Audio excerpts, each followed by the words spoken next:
Hello viewers, welcome to our channel. இன்றைக்கி நம்ம ஒரு அருமையான கேரட் ஹல்வா ஈஸியாக டேஸ்டியாக எப்படி செய்ய போகிறோம்னு பார்க்கலாம்.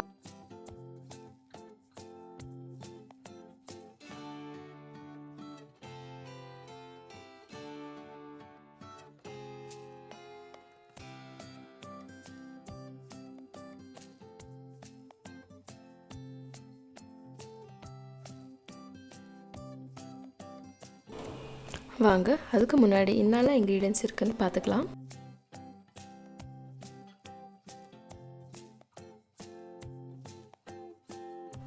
ஒரு குக்கர் வச்சுட்டு 3 ஸ்பூன் நெய் ஊற்றிக்கலாம்.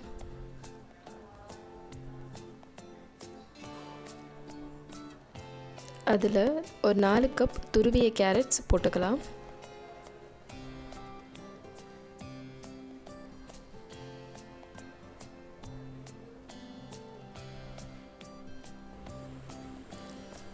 இந்த கேரட்டை இப்போ நல்லா ஒரு 10 நிமிஷம் நம்ம நெய்யில் வதக்கிக்க போகிறோம்.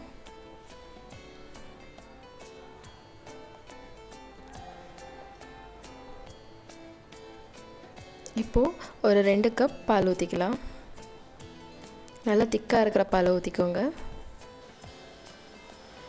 நம்ம இந்த குக்கரோட லிட்டை க்ளோஸ் பண்ணி மீடியம் ஃப்ளேமில் ஒரு விசில் வர வரைக்கும் நம்ம இந்த கேரட்ஸை வேக வச்சுக்க போகிறோம்.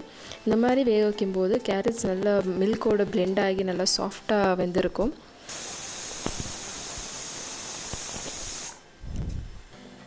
பாருங்கள், இப்போது நம்ம ஓப்பன் பண்ணி பார்க்கலாம். பார்த்திங்கன்னா இப்போ நம்மளுக்கு கேரட்ஸ் எல்லாம் நல்லா சாஃப்டாக வெந்திருக்கு இல்லைங்களா?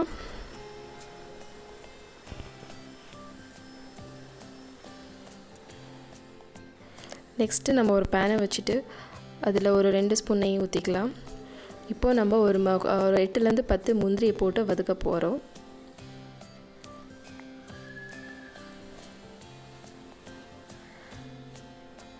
நல்லா இந்த முந்திரி எல்லாமே கோல்டன் ப்ரௌன் ஆகிற வரைக்கும் நல்லா ஃப்ரை பண்ணிக்கலாம்.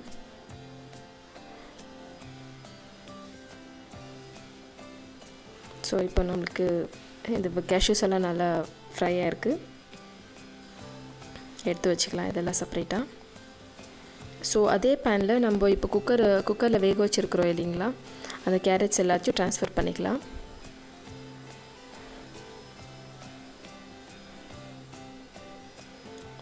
நல்லா கொஞ்ச நேரம் அப்படி கிளறி விட்டுக்கலாம்.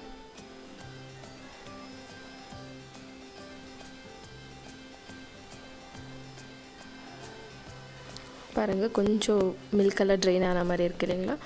கொஞ்சம் நடுவில் கொஞ்சம் ஸ்பேஸ் பண்ணிக்கோங்க. இப்போது நம்ம டேட்ஸ் போட போகிறோம். பேரிச்சப்பழம் ஒரு 1/4 கப்.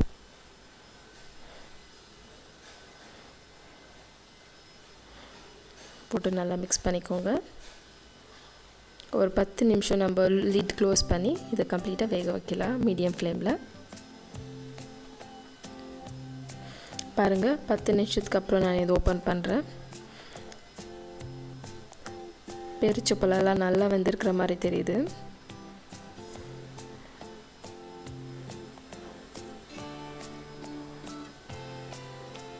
ஹல்வா செய்கிறது ஒரு லாங் ப்ரொசீஜர். நீங்கள் பக்கத்தில் நின்றுட்டு மிக்ஸ் பண்ணிக்கிட்டே இருக்கணும்.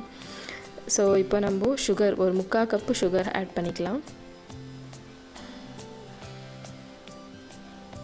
சுகர் ஆட் பண்ணிவிட்டு மிக்ஸ் பண்ணும்போது அதுலேயே உங்களுக்கு தண்ணி விடும். பாருங்கள், ஒரு 15 நிமிஷத்துக்கு அப்புறம் இப்படி இருக்கும்.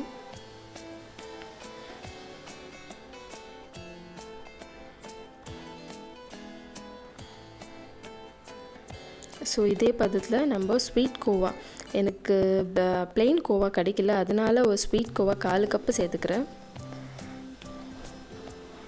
ப்ளெயின் கோவா போட்டுக்கிட்டிங்கன்னா நீங்கள் 1 கப் சுகர் போட்டுக்கலாம். ஸோ எனக்கு ஸ்வீட் கோவா இருக்கிறதுனால நான் 3/4 கப் சுகர் 1/4 கப்பு கோவா போட்டிருக்கேன். பாருங்கள், இப்போது நம்ம கேரட்ஸ் கோவாவோட நல்லா பிளெண்ட் ஆகிடுச்சு.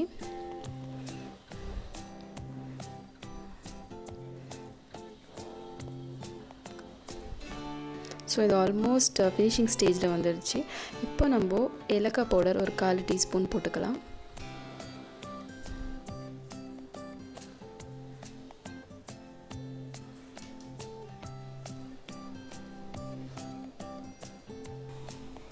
நம்ம டேஸ்ட்டை என்ஹான்ஸ் பண்ணுறதுக்கு ஒரு சிட்டிகை உப்பு சேர்த்துக்கலாம்.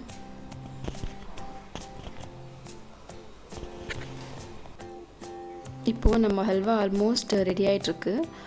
இப்போ இந்த டைமில் நம்ம 1 டீஸ்பூன் நெய் ஊற்றிக்கலாம். இந்த ஸ்டேஜில் நம்ம வறுத்து வச்சுருக்கிற முந்திரி, பாதாம், அப்புறம் தர்பூசணி பழத்தோட விதையும் சேர்த்துக்கலாம். அவ்வளோதாங்க, நம்மளோட அல்வா ஆல்மோஸ்ட் இப்போ ரெடி ஆகிடுச்சு.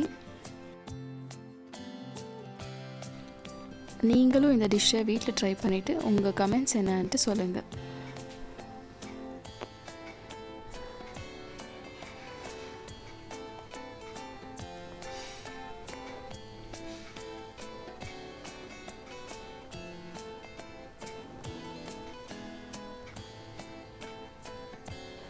Thank you, viewers.